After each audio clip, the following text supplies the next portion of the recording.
Welcome to red TV. నేను మీ తేజ. అహ్మదాబాద్ సర్దార్ వల్లభాయ్ పటేల్ విమానాశ్రయంలో జరిగిన ఈ దుర్ఘటన ఇప్పటికే మృతుల సంఖ్య 300కి పైగా చేరింది. అయితే ఆ ఏరోప్లేన్ ఎక్కడైతే క్రాష్ అయిందో ఒక మెడికల్ కాలేజ్ పైన పడి ఆ దృశ్యాన్ని అంతా కూడా మనం చూడగలుగుతున్నాం. అయితే అసలు ఆ వీడియోని ఎవరు తీశారు? ఆ వీడియో తీయడం వెనకాల ఏమైనా కుట్ర ఉందా? ఎవరైనా తీసి కావాలనే ముందుగానే తెలిసి తీశారా? అనేక కోణాల్లో కూడా పోలీసులు దీని గురించి తెలుసుకునేందుకు ప్రయత్నించారు. అయితే రీసెంట్గా అహ్మదాబాద్లోనే ఆ ప్లెయిన్ ఫ్లై అయిన తర్వాత టేక్ ఆఫ్ అయిన తర్వాత ఒక వ్యక్తి, అతని పేరు ఆర్యన్, ఇంటర్ స్టూడెంట్ అతను. సో ఫ్లై అయిన తర్వాత వాళ్ళ ఇంటికి సమీపంలోనే విమానాశ్రయం ఉంది. అది ఫ్లై అయిన తర్వాత అతను కింద నుంచి వెళ్తుంది కదా అని చెప్పి సరదాగా ఆ వీడియోని తీసి ఇన్స్టాగ్రామ్ స్టోరీనో లేకపోతే స్నాపో లేదంటే వాళ్ళ ఫ్రెండ్స్కో పెడదామని చెప్పి సరదాగా రికార్డ్ చేసే ప్రయత్నం చేశాడు అతను. అది ప్రస్తుతం నెట్టింట చాలా వైరల్ అయింది అతను తీసిన వీడియో. ఎందుకంటే ఎగ్జాక్ట్గా బీజే మెడికల్ కాలేజ్ ఏదైతే ఉందో దాని దగ్గరికి వెళ్ళి అది ఢీకొనడం, దాని మీద కుప్పగూలిపోవడం, ఒక్కసారిగా అది పెద్దగా బ్లాస్ట్ అవ్వడం, దాని తర్వాత ఈ అబ్బాయి అరవడం, వెంటనే వాళ్ళ పేరెంట్స్ దగ్గరికి వెళ్ళి అక్కడ పెద్ద ప్రమాదం జరిగిందంటూ కూడా ఇదంతా కూడా చెప్పే ప్రయత్నం ఇదంతా కూడా జరిగింది. దాని తర్వాత ఆ కాలేజ్ స్టూడెంట్స్ కావచ్చు, ఆ ప్లేన్లో ఉన్న ప్రయాణికులు కావచ్చు, చాలామంది కూడా చనిపోయారు. ఒక వ్యక్తి తప్ప ఇన్సిడెంట్లో మొత్తం ప్లేన్లో ఉన్న అందరూ కూడా చనిపోయారు. దాదాపు 241 మంది, అందులో 2 పైలట్లు, 10 మంది ఎయిర్ ఇండియా స్టాఫ్ ఆ సిబ్బంది, మిగతా 229 మంది పాసెంజర్స్. అయితే ఒక్క వ్యక్తి మాత్రమే బ్రతికాడు, అతను కూడా పాసెంజరే. ఇప్పుడు ఏదైతే సోషల్ మీడియాలో హైలైట్ అవుతుందో 11A సీట్ హాట్ టాపిక్గా నడుస్తుందో, ఆ వ్యక్తి ఆ సీట్లో కూర్చోనడం వలన అదొక ఎమర్జెన్సీ సీట్, దాన్ని ఓపెన్ చేసే సత్తా ఉన్న వాళ్ళకే, చేయగలిగిన వాళ్ళకే ఇస్తారంట. అలాగే ముందు ప్లేన్ ఎక్కిన తర్వాత కూడా అడుగుతారంట, బాబు ఒకవేళ ప్రమాదం ఇట్లాంటిది ఏదైనా సంభవిస్తే నువ్వు దాన్ని ఓపెన్ చేసుకుని దిగ్గలుగుతావా అని చెప్పి. సో అతను ఎవరైనా సరే ఓపెన్ చేయగలిగే సత్తా ఉంటే కూర్చుంటారు. అతను కూడా అలానే కూర్చున్నాడు. ఈ ప్రమాదం జరిగిన తర్వాత అతను అందులో నుంచి దూకి తన ప్రాణాలైతే దక్కించుకోవడం జరిగింది. అయితే ప్రెజెంట్ ఈ ఆర్యన్ ఎవరైతే ఉన్నారో ఆ వ్యక్తిని పోలీసులు అదుపులోకి తీసుకున్నారని, నువ్వు వీడియో ఎందుకు తీసావని, ఆ అబ్బాయిని చాలా ఇబ్బంది పెడుతున్నారని ఇలాంటి వార్తలన్నీ కూడా వస్తున్నాయి. అబ్బాయిని అంత ఇబ్బంది పెట్టే ప్రయత్నాలు ఏమీ జరగలే. నిజానికి అబ్బాయిని అవసరమైతే ఐ విట్నెస్గా తీసుకుని విచారణకు పిలిస్తే పిలవచ్చు. అంతే తప్ప ఇదేదో ఇంటర్ స్టూడెంట్ ఇదేదో పెద్ద కుట్ర చేసినట్టు దీని గురించి కొన్ని మీడియాలు ఇష్టాసారంగా వార్తలు రాస్తున్నాయి. సో ఇదంతా అంత కరెక్ట్ కాదు. ఒక ఇంటర్ స్టూడెంట్ వాళ్ళకి ఫ్రెండ్స్కి సరదాగా ప్లేన్ కింద నుంచి వెళ్తుంది కదా అని చెప్పేసి అది వీడియోలో రికార్డ్ చేయడం జరిగింది. సాధారణంగా నార్మల్గా బిల్డింగ్ పైన ఉన్నప్పుడు ఎప్పుడైనా ప్లేన్ వెళ్తున్నప్పుడు సరదాగా తీసి స్నాపులు పెట్టడం ఇవన్నీ చాలామంది చేస్తారు. మీరు చెప్పండి, మీరు చేయరా? మీ పిల్లలు చేయరా? సో కాబట్టి ఈ అబ్బాయి కూడా అలాగే తీశాడు. సో దీన్ని కొంతమంది ఈ ప్రమాదం ముందే జరుగుతుందని ఎవరో ఊహించారు, అందుకనే దీన్ని కావాలనే ముందుగానే రికార్డ్ చేసేందుకు కూడా ప్లాన్ చేశారు, కావాలని ఆ బీజే మెడికల్ కాలేజ్ని కావాలనే ఢీ కొట్టింది అంటూ కూడా చాలామంది ఫేస్బుక్ అకౌంట్ల ద్వారా పోస్టులు పెట్టే ప్రయత్నం చేస్తున్నారు.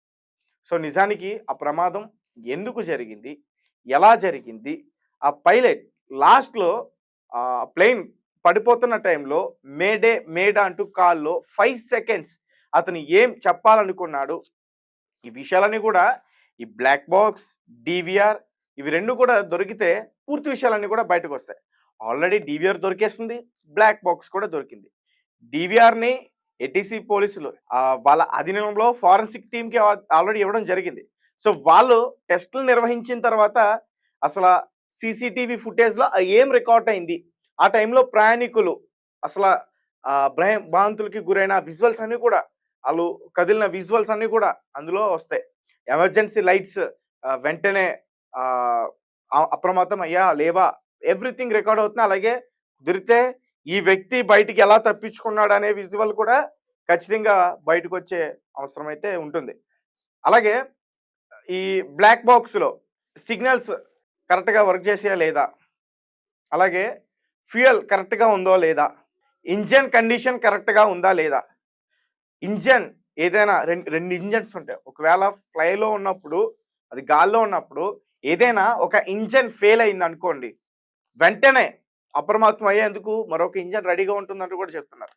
అయితే మరి ఈ G2 ఏదైతే చెప్తున్నారో G2EX ఆ ఇంజన్ మరి ఫెయిల్ అయిందా? 2 ఇంజన్లు ఫెయిల్ అయ్యాయా? లేకపోతే రీసెంట్గా బయటకు వచ్చిన ఒక వార్త కొంతమంది చెప్తున్నారు. వాళ్ళు ఏం చెప్తున్నారంటే ఫ్యూయల్ సప్లై బటన్ ఎవరో ఆఫ్ చేశారని చెప్పేసి, సో దానివల్లే ఆగిపోయిందని చెప్పేసి. ఒకవేళ సప్లై పవర్ బటన్ ఆపితే కనుక ఏటీసీ వాళ్ళు అక్కడ నిర్లక్ష్యం వహించారనేది మాత్రం ఖచ్చితంగా అర్థం చేసుకోవచ్చు. అండ్ సర్వీస్ చేసినప్పుడు కూడా ఆ టెక్నీషియన్స్ అందరూ కూడా నిర్లక్ష్యం వహించారనేది కూడా అర్థం చేసుకోవచ్చు. ఎందుకంటే ఇవన్నీ కూడా ఫ్యూయల్ లేకపోతే ప్లేన్ అసలు ఎలా ఫ్లై అవుతుంది? లేదంటే ఫ్లై అవుతున్న టైంలోనే ఎవరైనా కుట్రపూరితంగా ఆ పవర్ బటన్ ఆపేశారా అనేది ఈ బ్లాక్ బాక్స్ ఏదైతే ఉందో అందులో తెలిసే అవకాశం ఉంటుంది. ఇప్పటివరకు ఈ మేడే చివరిగా అతను 5 సెకండ్స్ మా చేతుల్లో ఏం లేదు, ఇంకా మేము ప్రయత్నించాం అనే ఏదో ఒక చిన్న మాట మాట్లాడి అది తర్వాత అంతా కూడా ప్రమాదానికి గురైపోయిందంటూ కూడా చెప్తున్నారు. సో ఇప్పుడు ఆ బ్లాక్ బాక్స్ లో ఇప్పుడు ఏదైతే చెప్తున్నారో పవర్ బటన్ ఆపేశారనేది అది తెలిసే అవకాశం అయితే ఖచ్చితంగా ఉంటుంది. అండ్ మరీ ముఖ్యంగా సీసీటీవీ ఫుటేజ్ డివిఆర్ తీసుకెళ్లిన ఫారెన్సిక్ టీం ఎట్లాంటి విజువల్స్ ని ఇప్పుడు బయటకి ఇస్తుంది అనేది కూడా ఎదురు చూడాలి. చాలా రోజుల వరకు కూడా టైం పడుతుంది. ఇదంతా చిన్న ప్రమాదం కాదు, చాలా చాలా పెద్ద ప్రమాదం. సో అంటే దీన్ని అనేక కోణాల్లో చూడాలి. ఎవరైనా కుట్ర పన్ని విధంగా చేశారా, దీని వెనకాల ఉగ్ర కుట్ర ఉందా, అనేక కోణాల్లో ఖచ్చితంగా చూడాలి. ఎందుకంటే రీసెంట్ గా పాకిస్తాన్ కి భారత్ కి జరిగిన యుద్ధ నేపథ్యం, భారత్ పైన పాకిస్తాన్ పగ తీర్చుకోవడానికి చాలా ప్రయత్నాలు చేస్తుంది. ఇక్కడ స్లీపర్ సెల్స్ ను కూడా చాలా యాక్టివేట్ చేశారు, బాంబ్ బ్లాస్ట్లు చేయడానికి ప్రయత్నించారు. మన ఇంటెలిజెన్స్ వ్యవస్థ చాలా మందిని పట్టుకుంది. అలాగే ఎన్ఐఏ టీం కూడా అలర్ట్ అయింది. విజయవాడ, వైజాగ్, విజయనగరం, హైదరాబాద్, ఢిల్లీ ఇలాంటి కొన్ని ప్రాంతాల్లో కూడా ఈ స్లీపర్ సెల్స్ ని కూడా పట్టుకునే ప్రయత్నం. మరి అలాంటి స్లీపర్ సెల్ ఎవడైనా ఈ ప్లేన్ లో ఉన్నాడా, వాడే ఈ పని అంతా చేశాడా అనే కోణంలో కూడా ఖచ్చితంగా వాళ్ళు దర్యాప్తు చేసే అవకాశం ఉంది. ఏదేమైనప్పటికీ ఇదొక భారత్ కి తీవ్ర నష్టం అని చెప్పుకోవాలి. అండ్ 2025 ఇయర్ ఏదైతే ఉందో అంత అద్భుతంగా కలిసి రాలేదంటూ కూడా చాలా మంది చెప్తున్నారు. ఎందుకంటే ఒక పక్క పహల్గామ్ అటాక్, మరొక పక్క వరదలు, అలాగే రీసెంట్ గా ఆర్సీబీ కప్పు కొట్టిన తర్వాత తొక్కిసలాట జరగటం, కొంతమంది ప్రాణాలు కోల్పోవటం, ఇప్పుడు ఈ ఎయిర్ ఇండియా విమానం 171 ఇది టేక్ ఆఫ్ ఫెయిల్ అయ్యి 270 మంది పైగా చనిపోవటం. అంటే సాధారణంగా 241 మంది ఆ ప్లేన్ పాసెంజర్స్ చనిపోయారు.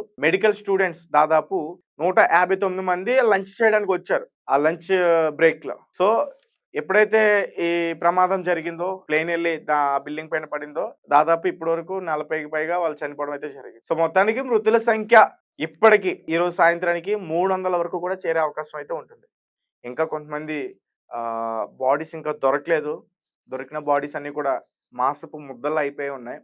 సో వాళ్ళ పేరెంట్స్ కి, వాళ్ళ కుటుంబ సభ్యులకి ఇవ్వడానికి కూడా కొంచెం కష్టంగానే ఉంది. ఎందుకంటే అంటే పసిగట్టడానికి, వాళ్ళ ఆచూకీ సరిగ్గా తెలుసుకోవడానికి కొంచెం టైం పడుతుంది. అండ్ రిపోర్ట్స్ కూడా బయటికి రావడానికి కూడా టైం పడుతుంది.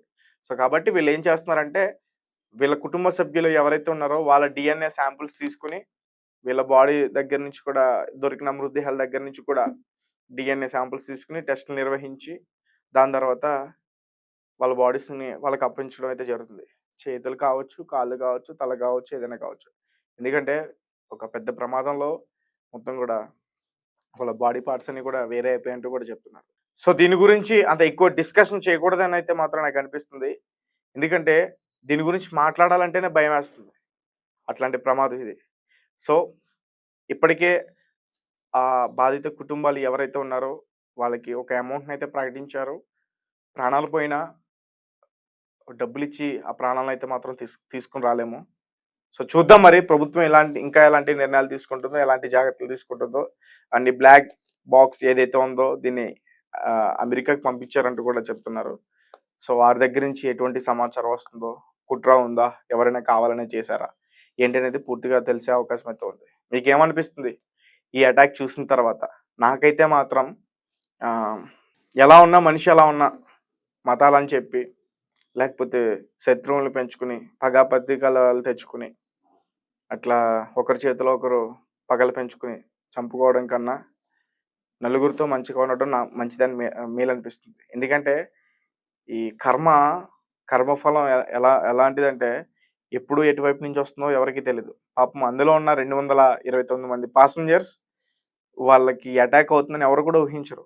ఫస్ట్ టైమ్ ఫ్లైట్ ఎక్కిన వాళ్ళు ఉన్నారు. అలాగే ఎక్స్‌పీరియన్స్ ఉన్న వాళ్ళు కూడా ఉన్నారు. చిన్న పిల్లలు ఉన్నారు. పెద్దవాళ్ళు ఉన్నారు.